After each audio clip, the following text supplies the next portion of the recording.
good afternoon. It's afternoon yet. مثلا. Okay. There are two words missing in the title of the conference in Israel. And something else is missing. We did our research, Dr. Israel Rachevsky and myself, on philanthropic groups, huge groups. We intend to forward it and do it within Arab groups, Druze groups, and other groups in Israel. Now, this paper analyzes the unique role that philanthropic activity plays in Israel, especially with respect to marginalized groups. Now, there is a problem with using this term, because sometimes we say marginalized, and sometimes we say marginal. And this is basically the topic of this talk. Usually research that refers to marginal groups looks at them as marginalized, meaning somebody wants to marginalize them. They want to be in the mainstream and somebody wants to marginalize them. What we are doing here, we are researching some groups that do not want to become part of mainstream society, especially ultra-Orthodox Jews, which is called Haredim in Israel.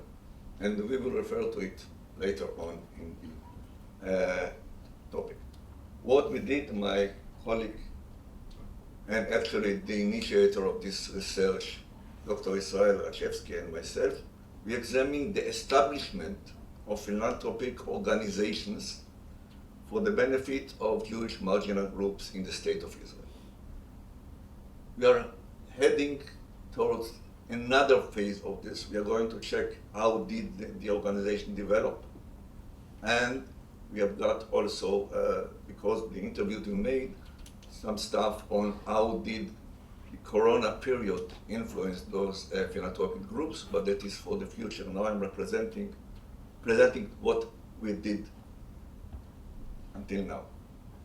Well, what we did, we conducted a qualitative research, interviewing 23 leaders of philanthropic organizations that represent a range of voices working for marginal groups in Israel.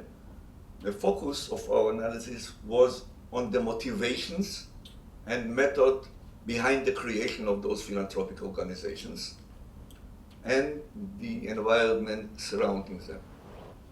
We interviewed ultra-Orthodox, known as Haredim, and activities in immigrant communities from Ethiopia and Caucasus. We decided not to deal with immigrants coming from what was called the mainstream Russia.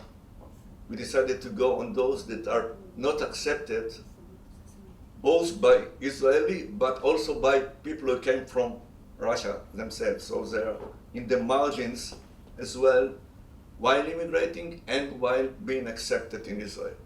The Ethiopians, of course, the parameter is the pigments. They are not white.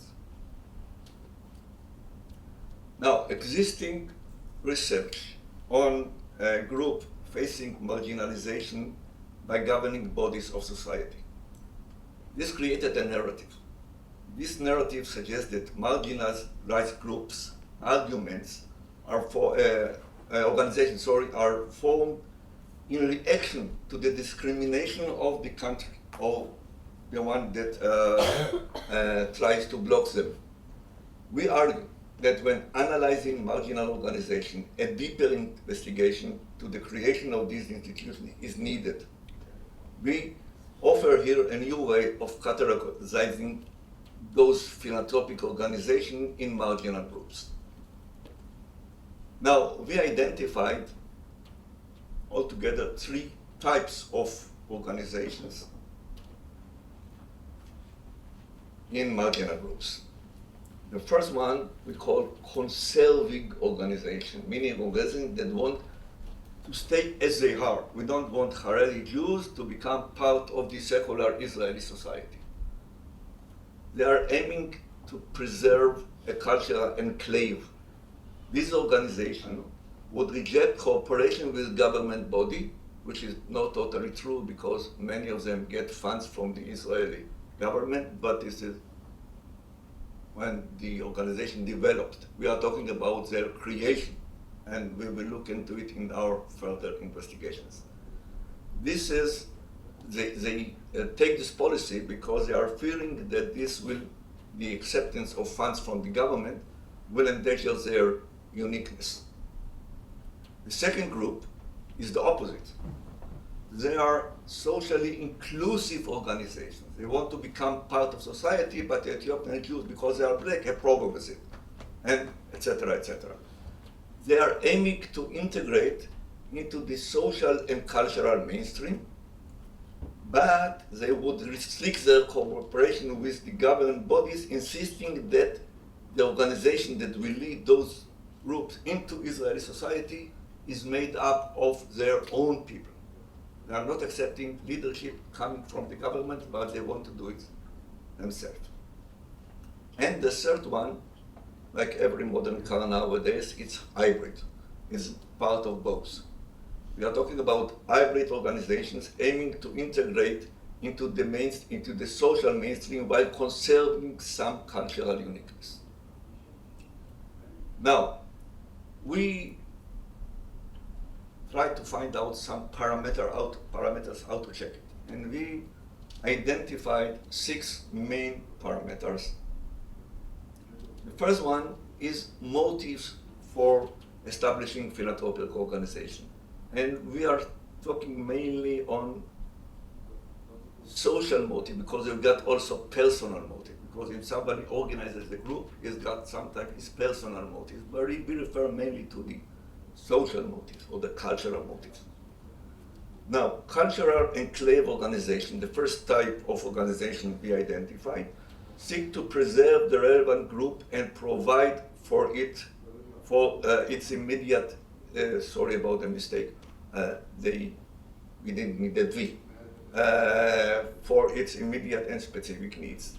Organization, meaning to integrate, meaning the second group of organizations, face 2 challenges in doing so.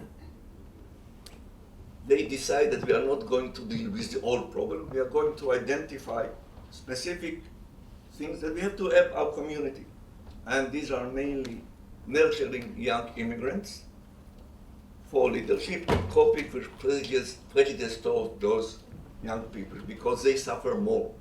The elders are, okay, we are here anyway, but the young ones, they are due to become part of the society, so they suffer more from this. And the hybrid organization combine providing immediate assistance with enhancing group values in the long run.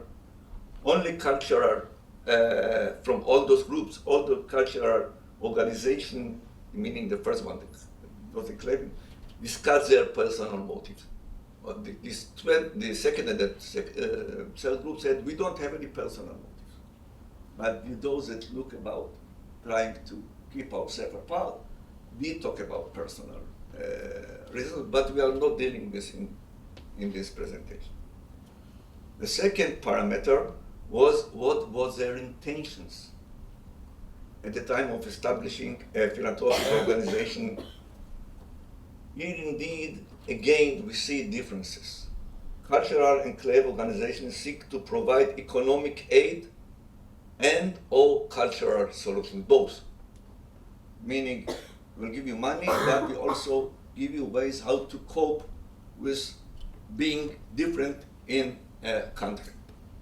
Organizations aiming to integrate into the cultural mainstream of society, assist young members of the community, and foster ability to cope with cultural and social prejudice. Hybrid organization rose just because there was no organization before them. They were the first. They identified the need and said, okay, we have to organize ourselves. Now, as far as the aims, and this is the third parameter, the aims of philanthropic organization at its beginning, at the earliest stage, cultural enclave organization offer of an overall package of assistance to the group members, providing social welfare, safety nets, and by responding to special needs as somebody, issues of health, issues of gender and sexism that appear more and more it's being talked about in Haredi society in the last few years, with specific solution population. So they don't treat only the general, but also identify certain groups which they want to help them to cope. Now they offer both general and specific solution to the entire group, not only to specific ones. Those that are incorporated, they said we wanted to help those who need it. We are not going to help the whole community, but some of it.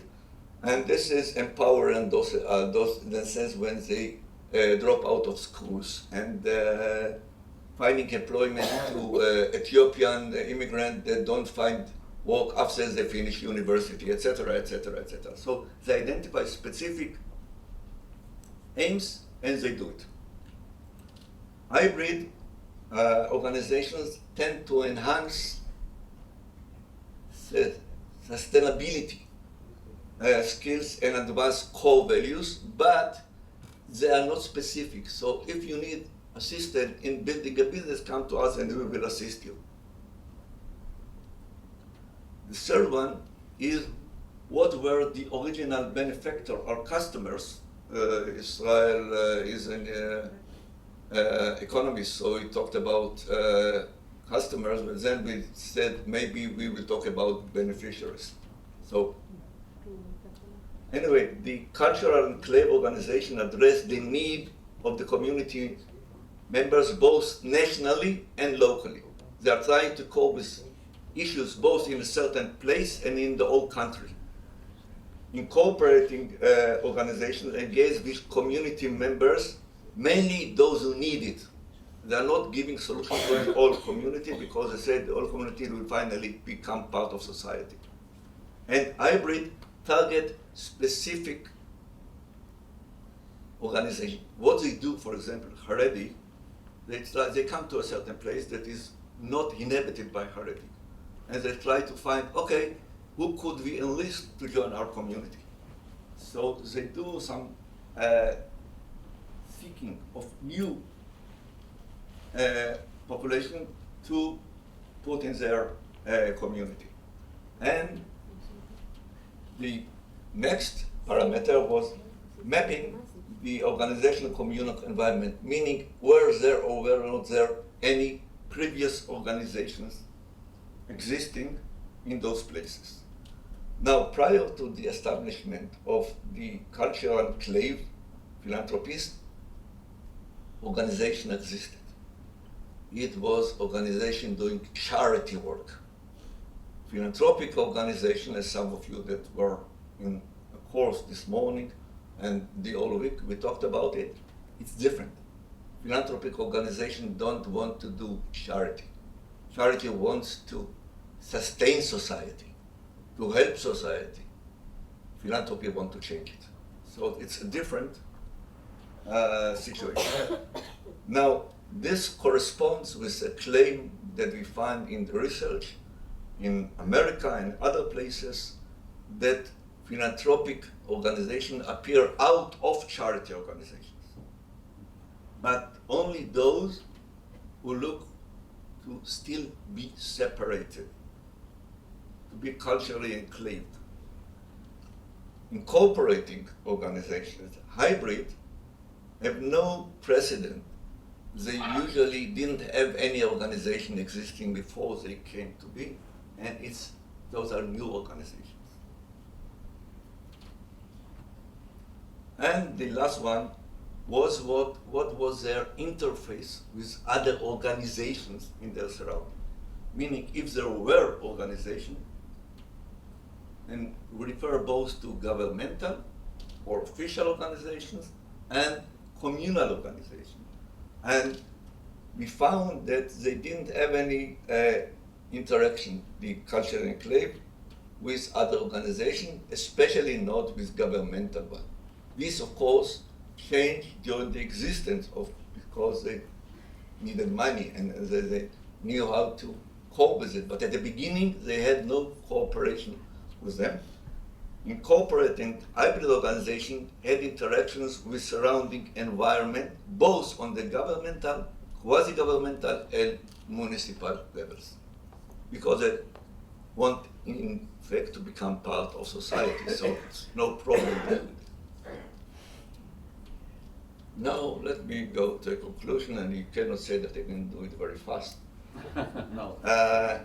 When analyzing philanthropic organizations with marginal groups, research, we claim, need to take into account what it didn't do until now, that while some marginal groups seek to be integrated in the mainstream of society, other groups prefer to dissociate. Haredi group don't want to be part of society. It endangers them. They don't want to. It endangers them. They see it as a peril. They're afraid of it. And so we claim you need to look into marginality not only from the perspective of marginalized, but from marginal, those seeking to keep on being different than the others, marginal to the mainstream, etc., etc., etc.